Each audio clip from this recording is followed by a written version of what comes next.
right, is it unanimous? Thank you, sir.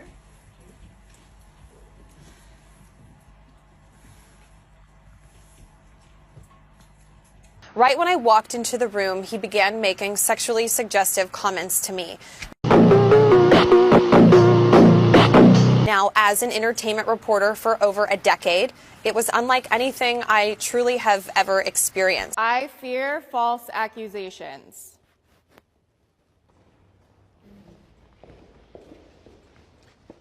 I am a big proponent of equality with women. I don't want to be because I'm on the anti-MeToo.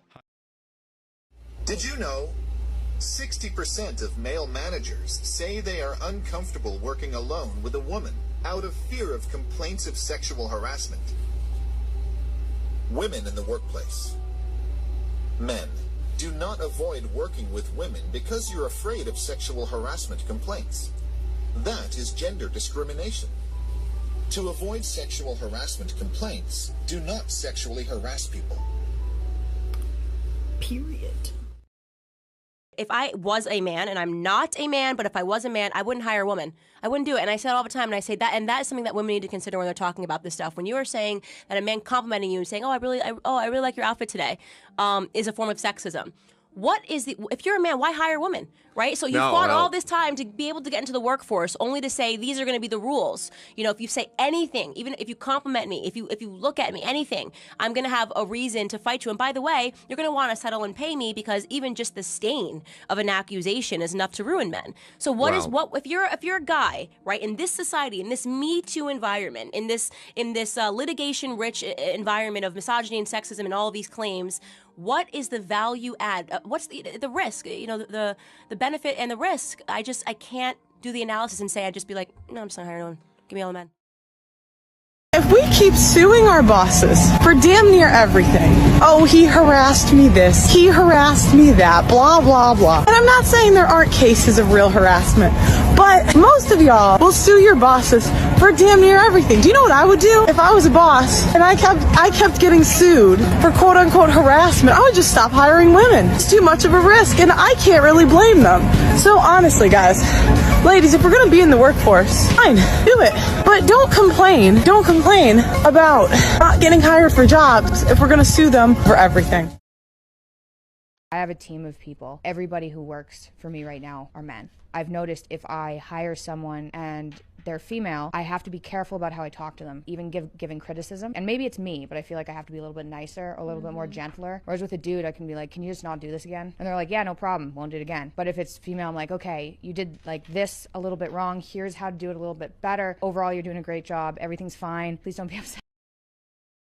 Could we talk for a moment about Me Too? You've rejected the idea that we should always believe the victim in a rape. Well, that's accusation. obvious. That's yes. what happened in the lynch cases in the 1950s in the United States. The victim was always believed. Yes, and I was going to say that's fair enough. But why not accept the situation as being the victim deserves to be treated as if she's telling the truth in our attempts to get at the truth, and in doing that, we do our best not to re-victimize her. Because that isn't how the adversarial system works, and I don't think but that we why have not advocate for that? Because the adversarial system is a very effective judicial system, and it's certainly the case that among crimes that are falsely reported, rape crimes are at the top of the list. So there is no believing the victim. There's no reason for people to assume that when they enter the criminal justice system that they're going to be treated with kid gloves or treated easily. That isn't how... Let's say that we go around and we're like, oh, I'm so ugly, I'm so fat. Everyone's gonna treat you like you're a fat, ugly girl. Yeah. But if you're like, I'm pretty, I'm confident, people are like, oh, she has something. I've seen many ugly girls who have confidence of a pretty girl. She gets treated like a pretty girl. No, she doesn't. No, she doesn't. Again, this is the delusion. This alternate reality living, my truth, is the issue that we have today. More than 80% of women don't want to work for another woman. And I suddenly got struck by the number of women that could articulate the companies they wanted to work for, the type of work, and then consistently they'd say, oh, by the way, I don't want to work for another woman. So I started to track these numbers, and we got to around 80%. I asked colleagues, and they were getting similar numbers. But if you go to the literature, there's huge studies all replicating these findings. Gallup in the US has actually tracked this for 60 years, and we're still not shifting the data too much, which is really And a shame. it checks out with in workplaces I've been in, there have been huge schisms between female employees and female bosses where it was pretty much an all-out Cold War. Like it was, and you know, not talking. In today's society, a growing number of men are increasingly reluctant to engage with women, feeling that the dynamics have shifted in ways that make them hesitant to approach. Many men believe that women, who once dismissed the importance of men, are now seeking attention and companionship, but often with an attitude that these men find deeply unappealing. Is there a certain irony in women, who once seemed indifferent or even dismissive towards men, now facing the consequences of their earlier attitudes as they seek the very attention they once disregarded? This perceived shift has not led to a renewed interest from men. Rather, it has caused many to distance themselves, unwilling to tolerate what they see as a problematic and self-centered attitude. Some men find it ironic, even humorous, that after years of being overlooked, they are now in a position to reject the advances of women who suddenly seem eager for their presence. But is this really humor, or a deeper reflection of a growing divide where neither men nor women seem willing to meet each other halfway? The impact of movements like #MeToo has only intensified this dynamic, with some men feeling that they are under constant scrutiny, leading to a reluctance to engage fully with female colleagues or partners. This unease has contributed to a perception of modern women as difficult to work with or understand, further widening the gap between the sexes. Are these men justified in their concerns, or are they simply resistant to the changing roles and expectations in gender relations? As traditional gender dynamics are questioned and redefined, this evolving tension between men and women reflects broader societal changes. But is this shift toward distance and misunderstanding inevitable, or can it be bridged? What do you think? Is this reluctance among men a sign of justified caution, or is it a refusal to adapt to new realities? Are modern women truly facing the consequences of their earlier attitudes, or is this narrative an oversimplification of complex societal shifts? How can we navigate these challenges to foster better connections and understanding between the sexes in today's world? Women never have to work a day of their life. They never have to get a job. Women are born with their value. I didn't believe that when I was homeless living out of my car. You didn't believe it because you were taught by feminists. I was not taught by feminists, actually. What do you mean by women never have to work a day in their life? They never have to work a day in their life. They never had to. We had thousands of years of human history. Yeah. Women never had to work a day of their life for anybody else but their family. Fair enough. That only changed because certain women don't want a husband. Certain women wanted to be in the woods cooking up witch's brew. I understand old school for sure. Okay. No pushback there whatsoever. There weren't They don't have to careers work. or jobs. Correct. This is pre-industrial revolution. The world has changed. Okay, so I have a question. So you don't want a boss bitch mentality, but you want a woman who takes care. I don't want a boss bitch. That's a red flag. Okay, but my no, question I'm done is, with like, that shit. let's say you have an independent woman. Like, at the end of the day, most men, you got to think about it. You're like the top 1%. Most men that we deal with are broke as fuck. Barely at our age, we don't go for that because they don't got shit. We probably make more money than them. So In the beginning. right. So my thing is like, why do you guys get mad at a woman? Like for myself, let's say myself, I pay my own bills. I don't expect a man to pay anything for me unless he's like my husband, to be honest with you.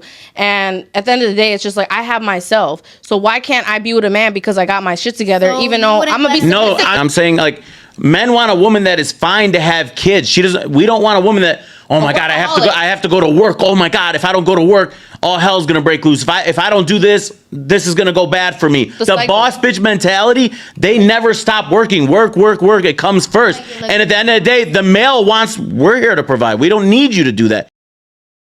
So a paper came out recently that looked at the impact of the Me Too movement on academia, and it actually shows that post-Me Too, women's productivity fell largely due to fewer collaborations with male researchers. The paper shows that this drop is most pronounced at universities where the perceived risk of sexual harassment accusations is highest. So the actual findings comparing research before and after the movement are right here, and as you can see, after the Me Too movement, collaborations with male researchers inside the same institution fell to close to zero. The author points out that men feel like if they accidentally say the wrong thing, they could be canceled or fired. And this isn't just in academia. The paper also cites a 2018 study which showed that 60% of male managers are uncomfortable participating in common activities with women due to the same concerns. And a curious finding of the study was that men make up for the loss in this collaboration by just collaborating more with other men, whereas women don't make up for it at all. So if you're in the workplace and somebody puts their hand on your waist and it's unwanted and you go to human resources, the person who did that could be accused of sexual assault. Now, if you get any man on the street... Y'all don't agree at all? Okay. So if you're in the workplace and somebody puts their hand on your waist and it's unwanted and you go to human resources, the person who did that could be accused of sexual assault. Now, if you get any man on the street or any man or woman on the street and say to them, so-and-so was convicted of sexual assault, in that person's mind, that's the same as rape. Yeah. Okay, and so yes, there are a tremendous number of levels that are going to differentiate the seriousness between the hand on the waist, which is unwanted, and should be dealt with. If somebody touches you in a way that you're not comfortable with, you should say to that person, I'm uncomfortable with you touching me this way. The Me Too movement in 2017 raised awareness to numerous stories of sexual abuse of women in the workplace. And not only was the movement successful in exposing individuals like Harvey Weinstein, it even had an impact on public policy. But like anything, the pendulum swings both ways. Despite its success, the Me Too movement promoted extreme slogans such as "Believe all women," and along with it created a climate of fear where innocent men were unfairly accused and reputations destroyed. And the most notable was the Johnny Depp-Amber Heard case, where Heard wrote an op-ed alleging that she was a victim of abuse. And it wasn't until 4 years after getting canceled from everything when Depp won the defamation trial for the false allegations. There's just a scandal that came out. This woman falsely accused several young men of doing something to her. These young men tried to delete themselves because it was absolutely a lie. Now, evidence came out recently where she went to the store, bought a hammer, beat herself. Oh my goodness. Oh my God. These young men, if it wasn't for other men coming around and supporting these young men, and just because she was a woman, she was believed, and I'm not saying that doesn't happen. I actually come from a family that's happened, but I still know several stories of women who have falsely accused, ruined these young men's lives. And guess what? You know what society says after that? That young woman, this is one woman who was finally held accountable because of her lies and destroying their life. But do you know what happened? Those young men, most of them who have been falsely accused, they lose their scholarship, lose their jobs, they lose everything, and then there's nothing that's said. If it goes away and it wasn't true, you never hear accountability. You never hear any woman go to jail for falsely accusing those men. There needs to be a law for it.